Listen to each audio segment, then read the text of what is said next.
Hi, I'm Oscar, And I'm Alex. and this is the Sound Project.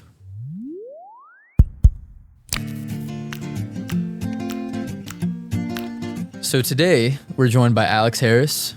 He's our drafting technician on staff. He's been working here 3 years. This will be my third year. So this will be your So third like year in October. in October. Yeah. Oh yeah, and because when you joined, it was us, me, Gavin, and Luke. Actually, right? Yeah. he was the other drafting. I was the fourth person. Nice. And then eventually Luke left us to go produce our podcast to go be our videographer.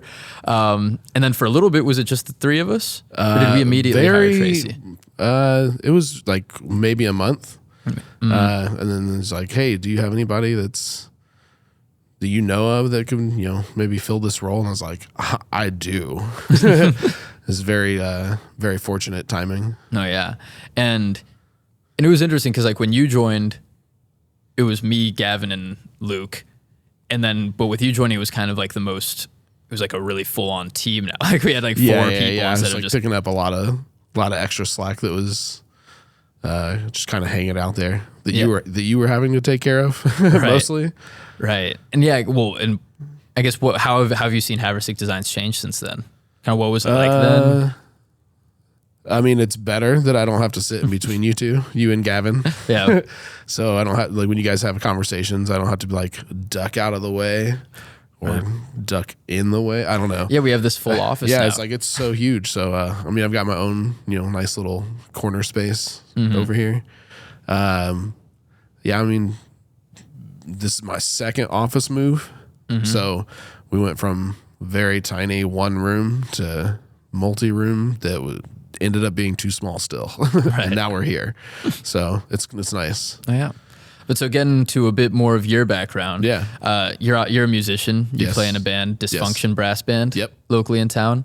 How can you tell me a bit about your origins in music? How did you first get into music? Probably. I mean, I sang in choir. I mean, a general elementary class or whatever. But they had like an audition choir for like 4th and 5th grade. So I auditioned for that and got in. I don't know what the terms were, like how good you had to be, but I mean, obviously I was just a little good enough. So that was kind of like my first like extracurricular thing. But I always knew that I was going to be in band. Like I knew going into middle school and high school that choir really wasn't going to be my thing. I'm not a terrible singer, but it's just not my forte. So yeah, there was another instance where my sister is 6 years older than me. So she was in marching band and I was probably 9 or 10. And my aunt loves to tell this story, but like it was kind of like a little bit of a hyper kid, running around stores and stuff like that, hiding, which I now see in my son. Payback. I was gonna say, are you still doing that? Running around stores and hiding? Trying to. So, but we were at like a marching band competition of my sisters, and my aunt's like, as soon as they started playing music, I had never seen this before, but you just sat still and you just stared. And so I was like, that was probably the moment. That was my origin story where I was just like, that's going to be me. Yeah. So that's awesome. And so were you playing instruments before you joined band? Like were you taking were taking lessons or anything like that? No, I hadn't started. I think I started with 6th grade band, and then by 7th grade, I maybe had like a guitar that I was teaching myself or a bass or something like that. But prior to that, I mean, I had plunked around on the piano. I know what notes are kind of thing, but no. Yeah. And were you immediately playing the instruments you play now, or? I started off, I mean, I'm a euphonium player by trade, college, all the way through college. Trombone's always kind of been my second because it's really like the same. Once you kind of get the difference between what the fingers are and what slide positions are, it's all the same. So I can play some other instruments, but my wife would probably play them way better. She's a music teacher, so this is a little embarrassing. What's a euphonium? Oh man. Does it look like a trombone? This is actually the worst question a euphonium player can get. Because we're gonna. Is it insulting? In a way, but not really. Because like you kind of just have to settle into be like, well, it's a small tuba. It's a small tuba. Yeah, so like half size tuba. Not really. The tubas are kind of weird. They have like quarter to 5/4 size. But it sounds like a trombone. But so the difference between a trombone and a euphonium would be like how it's made. So like a trombone is cylindrical, so it stays the same diameter almost all the way through until you get to the bell. Okay. Whereas a euphonium is conical, so right from the beginning, it's just getting larger and larger and larger until it gets to the bell. Does that give it like a more resonant sound? It's a softer sound. If you notice, like trumpets and trombones are very like they can be very harsh and in your face. Euphonium, tuba, French horn, they're just have this mellow, rich sound. And that's kind of what led me to it. I tried French horn once, literally once. I go, nope, nothing came out. So, and tuba was like just too big. Like it's one of the things I didn't want to like carry around. So I settled a little further back to euphonium, and I still didn't want to take it home because it's still big. So I'm not a great practicer. And so the euphonium, it's much bigger than a trombone? Do they look alike? It's the same. Ironically, it's the same distance. So from mouthpiece to end, it's basically the same distance. But because just the way they're structured, euphonium's kind of like nice and tight versus a trombone. You know, you're just cranking your arm out there. Okay. This is again ignorant from me. How easily do you pick up other brass instruments? Pretty easy. I'd always thought of you as a trombone player. I didn't even know. Wasn't even your primary. I've been playing trombone for probably 10 years. This is me doing very bad math. It's probably been more than that. I played in high school as well. Very little in college. What was the question again? How easily do you pick up other brass instruments? Other brass instruments are pretty easy. And now if I'm reading music, it's a little different because of different transpositions. Like horn is up a fifth or writing down a fifth. It always confuses Guitar me. with ukuleles. Yeah, right. Trumpet, I can be pretty good because I could just think of it as being a bass clef instrument, even though it's technically like up a step when you're reading. But they're all the same harmonics. You know, they have the same low note. You just go ba dee dee dee, and then just go up there. It's all the same. So just octaves, really. Okay, whatever you say. Brass instruments are confusing. This is a tangent. We can maybe take this out. It's fine. But there's some comedian who's like trumpet, 3 keys or 3 buttons, 12 notes. Or how many notes is it? Yep, 12. 12 notes? 12 and 7 combinations. Where does that come from? Your face. Really? Yeah, kind of. gosh. Like, you just kind of have to be. Your face gets, has muscles too. So, like, you have to work those out to really, like, be able to, like, in control of your instrument. Like, if I went to go play trumpet and, like, probably play, like, a second part or something, I'm going to be tired in about 30 seconds just because it's so much pressure and it's so much like keeping your muscles like nice and tight. Kind of one of the things that like euphonium was nice. Like I can play that high, but I don't generally it's not written that high all the time. Yeah. Except for Festive Overture. What's that? It's a Shostakovich piece, I believe. Yeah. And it's like, if you imagine like fast, like flute and clarinet parts, yeah, they wrote that for the euphonium too. So it's like you get this weird blend of music, but didn't go so well. Do you whip out the euphonium still? I don't even own my personal one. Oh my gosh. I've always rented because they can be kind of expensive. I did buy my wife a French horn first. She had been kind of like wanting that. So euphonium is probably in the near future, 5 years, something like that. Nice. So it's cool. Musically, how structured is music in your music that you play? Of like, I know you played in marching band. You were like in band. You've always been a band guy, and I've always, the music that I make or that I like is hip hop and then like folk kind of music and singer songwriter type stuff, which feels very like I've never used a piece of sheet music for music that I'm making or like music that like I'm making with other people. But I think that's kind of the norm for you guys. Kind of right? doing it by feel kind of thing. Right. For us as a band, everything's kind of got to be written out for the most part.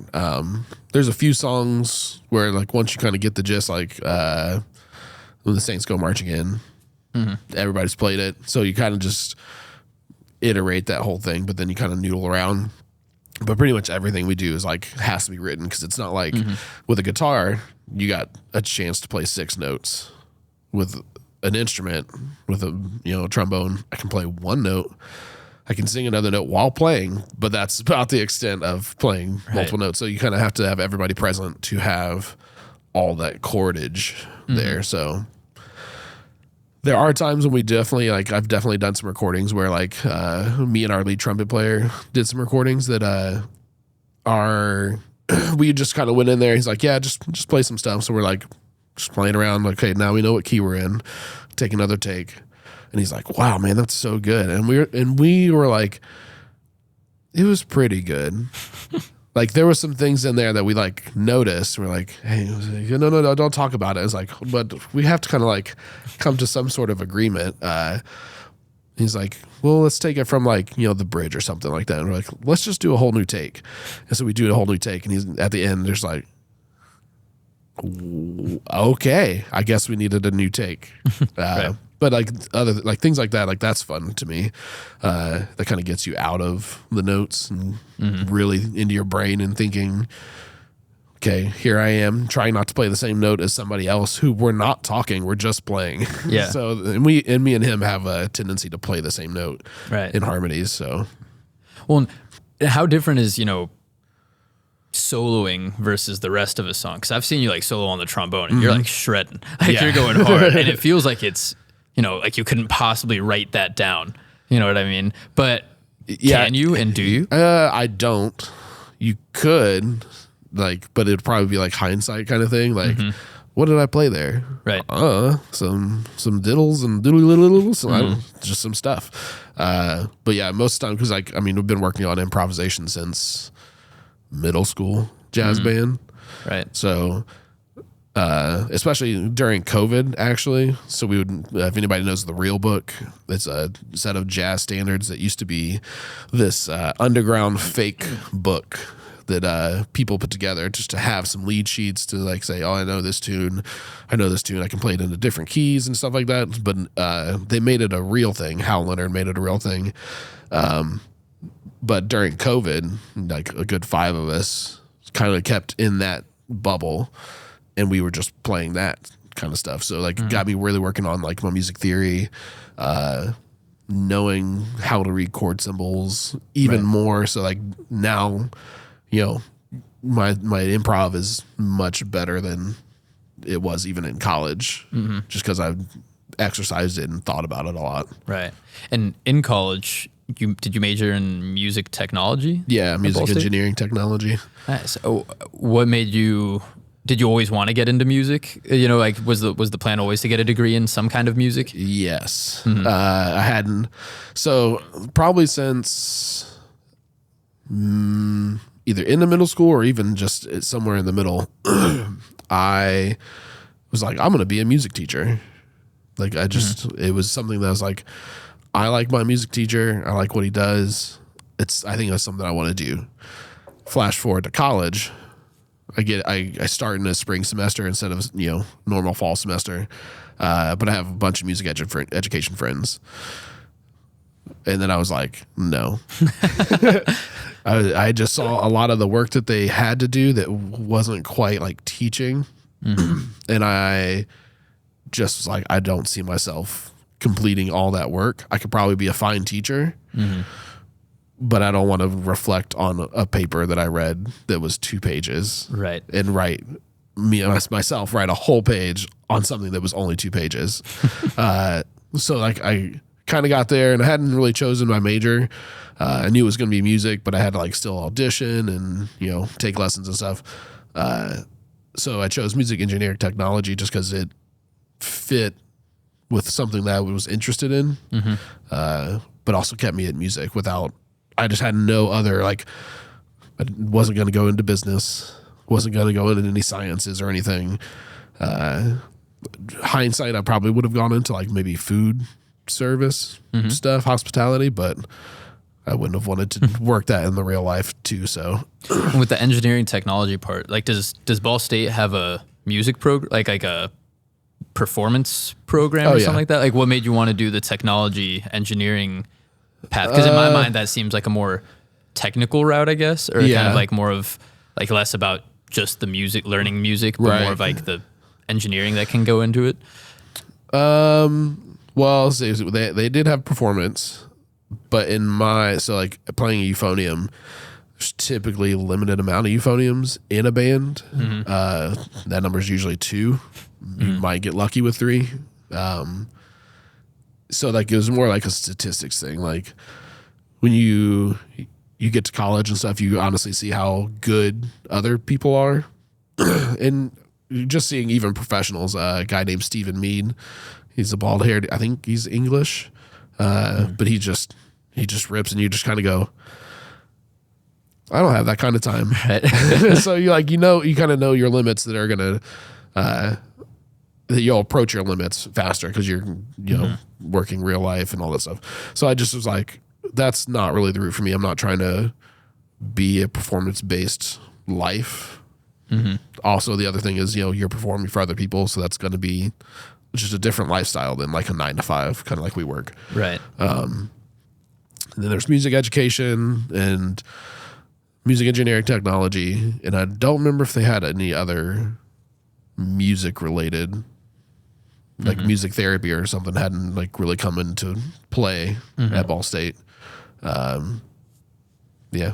And that was like a bit of the attitude I had as well at school, where I went to Purdue and I was in just general engineering your freshman year, like first year engineering. And I was like really anxious about the idea of going to mechanical or something that wasn't going to be creatively fulfilling for me. Although I'm sure there are areas of those places that would be creatively fulfilling, but I was just obsessed with music and performing at the time. Yeah. So I really wanted to like attach engineering to something, musically fulfilling. Yeah. And then that's kind of like how I found my way here. But I was always also very aware that, like for me personally, that I didn't want to perform for like a living. Or like I didn't want to be a musician, that like that lifestyle wasn't really for me. Like I wanted to be able to settle down and have kids or a family or something like that. And, have a bit more, have work-life balance and things like that. Just free time, honestly. Yeah.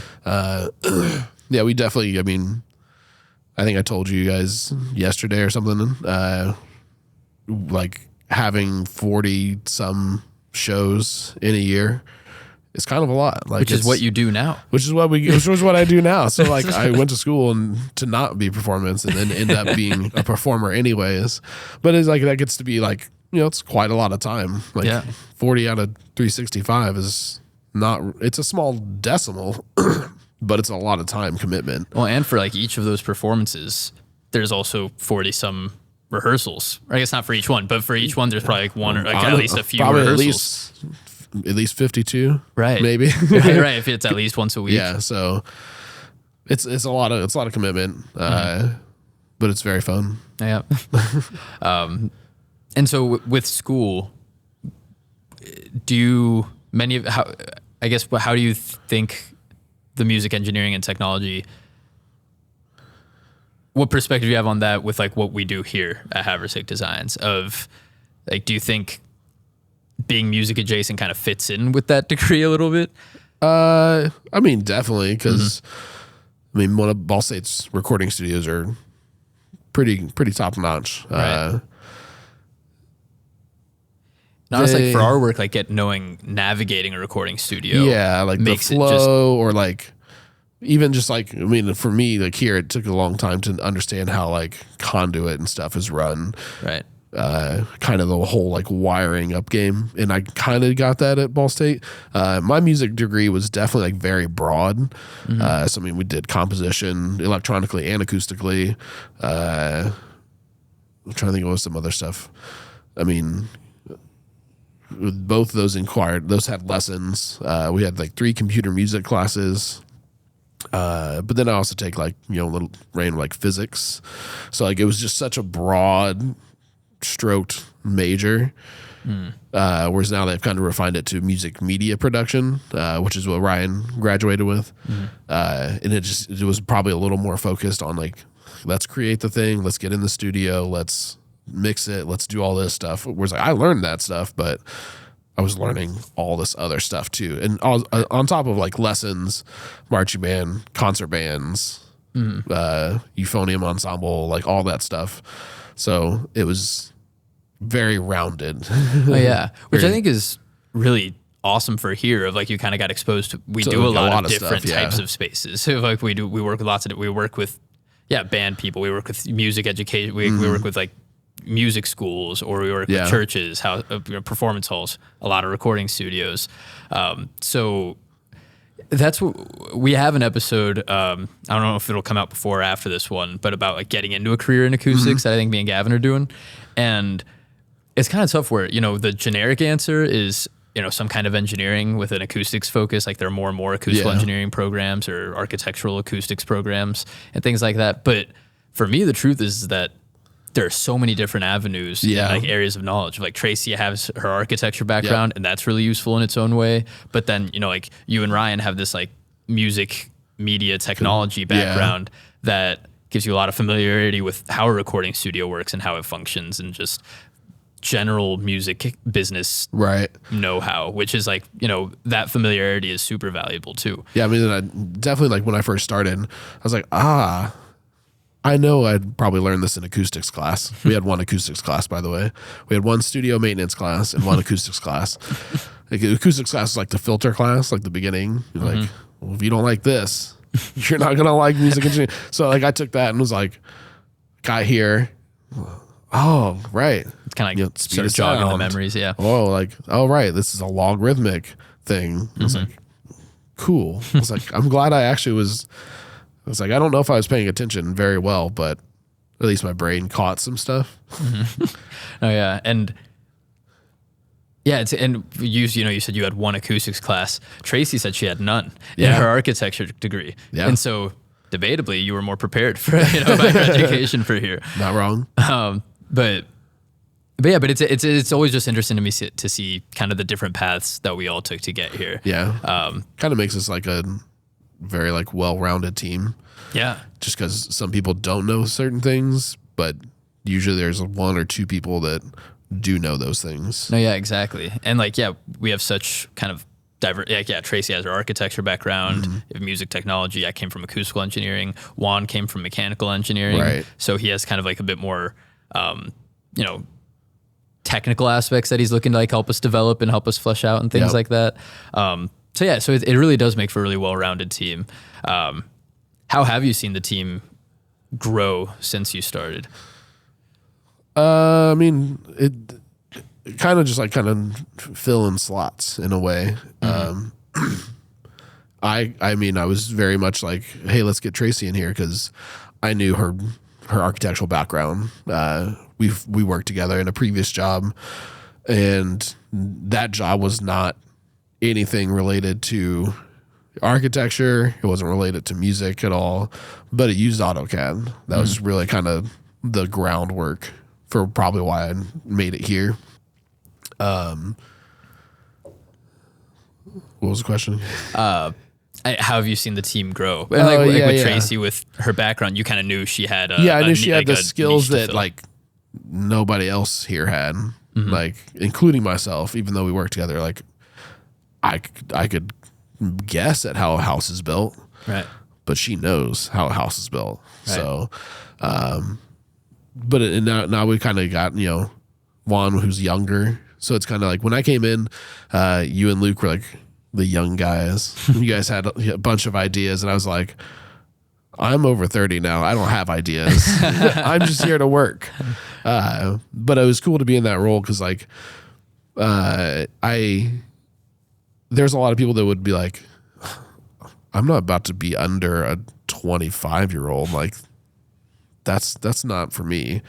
And I was like, I'm just here to learn. Like, you teach me stuff, and as long as you can teach me stuff, we're probably going to be good. Yeah. So, which is such a valuable trait for us of like, because we're experts as a company in acoustics, but we have so much to learn about every other trade that we're working with, like with the MEP people and structural engineers. And so like, being open to learning is like so huge for us. Yeah. That's kind of what I was not like a great school person, but I realize I'm kind of addicted to learning. Like I don't like doing assignments, Right. but I like You're curious. knowledge. Oh yeah. And it's always interesting of like, school versus actually practicing, of like you can learn a ton of equations and theory and software, different math and formulas and things like that, but it doesn't actually apply Right. exactly to, actually building a room. It's like that old adage of like, you're in high school and everybody's like, when are we going to use this in real life? And then now I'm like, there are times you just have to find the right job. Right. So that's been nice. Yeah. Well, I think we have a few rapid fire questions for you as well. Ooh. Yeah. So we kind of ask these to everybody. We kind of see how they answer. The first one, most polarizing: Coke versus Pepsi. Coke. No hesitation. No hesitation. I think so far Tracy's the only one who's done Pepsi. Yeah. It's bad. It's one of our it's where we headbutt sometimes. Yeah. It's a personality type. Yeah. And hers is worse. Favorite Mario Kart character? Toad. Toad? Yeah. Nice. I like to go fast. Nice. Got to zoom around. Do you have vehicle? Are you playing on the Wii or on GameCube? Right now we have a Switch. Oh. I actually don't think we own Mario Kart. We have like Mario Party, a couple of those. But I have not bought a Mario Kart since probably ever. Actually, I've never been a Nintendo guy. Oh, wow. What were you?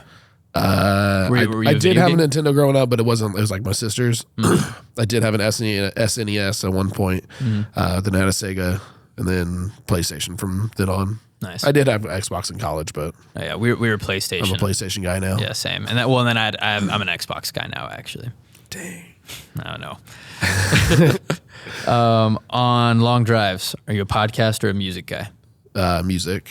Music? Yeah. What, like, are you listening to like full albums or are you listening to new music? I'm pretty lazy now, so I let Google tell me what to listen to. I just hit my super mix button, but that's more commuting. But if we're like taking a long drive, I'll definitely like figure out some sort of album. From driving with my wife, like I'll pick something that we both like because she's the driver. So. She's the driver? Most of the time, yeah, because she gets bored and a little car sick in the passenger seat. But being bored is more important. So she's like, I want to drive. I'm like, cool. It's like, I'll be a good co-pilot. I'll pick music. But then like she's like, I don't know some of this stuff. I'm like, I mean, I've only played it hundreds of times, but that's okay. I was gonna say, do you two have similar music tastes? Because she's a band person too, right? When you're talking about a car ride, no. She is very much like musicals. Like she likes theatrical type productions like that. They're both the same personality type. if I haven't told you that. But like I remember we took a trip 2 years ago down to South Carolina, and she drove through the night.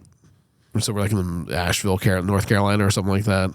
And I go to sleep. She's listening to either Spring Awakening or Dr. Jekyll and Mr. Hyde. And then I woke up from this nap. I thought we were on the same musical. We had switched. Whichever one of those started, we switched to the other one. And I was like, Same show. Same show. I went right back to sleep. Or we're still doing this? It sounded like, to me, like in my brain, it sounded like the same key. I was like, some large vibrato male singing in this key. It sounds the same. That's fair. I did musicals all through high school, so I still love them. I liked being in the band. So I was in the band a couple times. Nice. So that always seemed exhausting because you're playing the whole time. Everybody else is going off stage. Kind of. It's kind of like there's some parts where like, you tacit and you just don't play that section. I did help run a musical down at Indiana Repertory Theater. And it was cool because I was like an A2, so I was with all the actors and actresses responsible for the microphones. That was cool. That was a cool like first Nice audio job, really. Nice. Well, we got a little sidetracked on this rapid fire question. My bad. Guilty pleasure. Ooh. don't know that I just don't feel guilty. So I like lots of things. What would other people perceive as, guilty pleasure? Like, you have a song that I mean, I know we covered this in like a short or whatever we did, but I don't usually listen to Limp Bizkit, but I definitely grew up listening to Limp Bizkit, and so like I don't have the same hatred as everybody else does. They're like, oh, that music sucks. I was like, it's not the best, but I was like, it was still like part of my childhood kind of thing. So yeah, but I love it. I would say that. Yeah, I would. I mean, maybe I'll put it on when I go home from here. Oh, yeah. Nice. And then your favorite song to perform? Favorite song to perform with Dysfunction. We'll put the link in the bio. We got some new tasty covers. They're kind of like covers and mashups together. So I would say it's Britney Spears' "Toxic" mixed with Genuine's "Pony." Ooh, that's pretty good. That's tight. It's a crowd pleaser right now. Nice. I bet. Dang. Where have you guys performed recently? Where were we just last? It's hard to, honestly, it's so hard to manage in my brain, like where we were. April's coming up and we're about to have like 6 throughout the month. So one weekend, 2 the next, 1 the next, and 2 the next. So it's yeah, that's what I'm thinking about. But we did a New Year's private party. Nice. We do Mardi Gras every year, so we've probably played it then too. Nice.